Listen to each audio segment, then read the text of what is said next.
Hola, ¿cómo están? En esta ocasión me acompaña la maestra de la Universidad de Guanajuato, Cintia Villagómez. ¿Cómo estás? Hola, muy bien, Kenia, buenos días. Pues vamos a hacer este recorrido por la exposición de Joaquín Sorolla. Platícanos la importancia de este pintor. Joaquín Sorolla nace en 1863.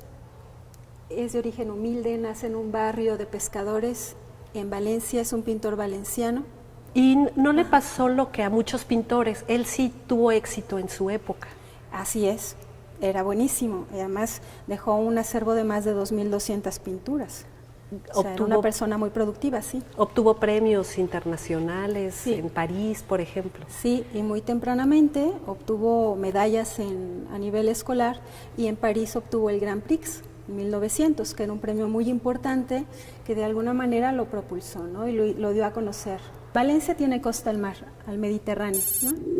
Entonces Sorolla no es gratuito que parte de los temas con el que él más se conectó hayan sido los paisajes marinos. El pintor tenía afinidad con los temas clásicos grecolatinos.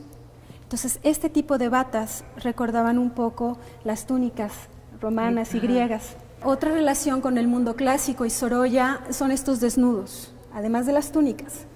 Esta obra es de 1904. A partir de esa época, Sorolla clarifica su paleta. Previo a esto, Sorolla pintaba, temas sociales, el realismo social, una paleta un poco más oscura, temas que sensibilizaban a la sociedad en relación a temas como la pobreza. En el caso de los paisajes marinos, de la mayoría pintados en Valencia, en las playas de Valencia, es muy notable el uso que le da al claroscuro, por ejemplo, los efectos de la luz. Sorolla era un luminista. ¿Qué quiere decir esto? Que privilegiaba sobre cualquier otra cosa la incidencia del sol en el agua, por ejemplo, o la incidencia del sol sobre los objetos. Digamos que Sorolla se inspira de alguna manera en el impresionismo, pero no solamente se queda retomando el impresionismo como tal. Los impresionistas lo que hacían eran que tenían una pincelada muy monótona, repetitiva. Y Sorolla no, o sea, en un solo cuadro de Sorolla tú puedes apreciar pinceladas largas, como esta fracción que vemos aquí del agua, pinceladas cortas también, que son muy empastadas, donde aglutina un poquito más de pintura. El contraluz, si te fijas, son cuadros muy abocetados, no están muy definidos en su línea, porque él trabajaba de manera inmediata y muy rápida. Lo que estamos viendo es un ejemplo de la magnífica habilidad que tenía Sorolla para la composición. No solamente la composición en cuanto a los elementos distribuidos dentro del formato y el color. Es decir, aquí la pincelada, si nosotros la apreciamos de cerca, es una forma por sí misma. Si apreciamos los cuadros de lejos, tendremos una percepción diferente del mismo y una apreciación distinta. Entonces vemos que hay una priorización en el blanco de las velas que lleva la vista hacia los animales y posteriormente al agua. Como todo buen colorista, Sorolla tenía una paleta limitada de colores. Entonces toda la gama de diferentes matices que vemos en la obra se debe más bien a su virtuosismo en el manejo del color, más que a que haya utilizado muchísimos colores distintos. Cintia, aquí estamos viendo otra faceta muy importante de Sorolla, los retratos. Así es, Kenia, sí. Sí, los retratos es un género que el autor, que este pintor español abarcó de manera profusa, dejó un legado de más de 500 retratos.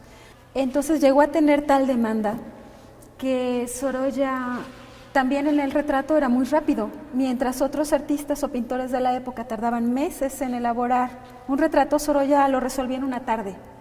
Y cuando le preguntaban que por qué él pintaba tan rápido y resolvía tan rápido de manera general los retratos, él decía que porque si no el modelo se le cansaba.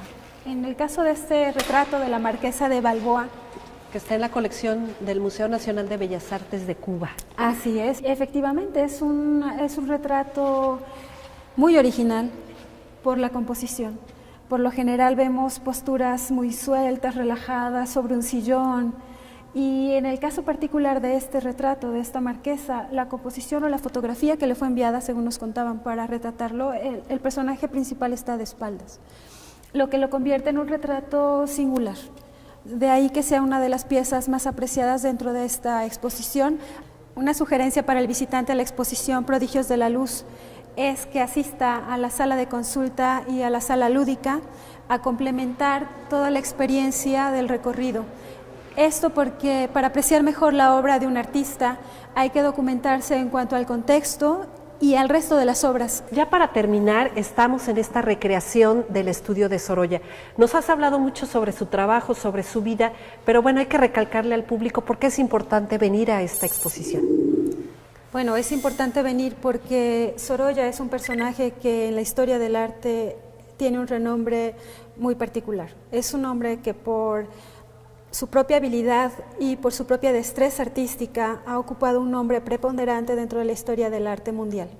Entonces, el Museo de Arte e Historia de Guanajuato ha tenido a bien hacer el gran esfuerzo de traer esta muestra a León, y yo creo que la correspondencia que debemos de tener los ciudadanos con el museo es venir, asistir y traer también a nuestros hijos, que el museo no sea un espacio que ocupe o donde haya una distancia entre nosotros y el propio museo, sino que sea parte de nuestra vida y de nuestra cotidianeidad.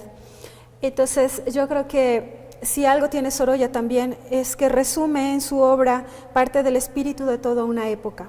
Yo creo que es una oportunidad invaluable que tenemos que aprovechar. Entonces, asistan al museo, vengan a ver la exposición Prodigios de la Luz. Muchas gracias, Cintia. Esperamos verte con mayor frecuencia aquí en Francamente, en Zona Franca. Claro que sí, gracias, Kenia. Hasta luego. Gracias.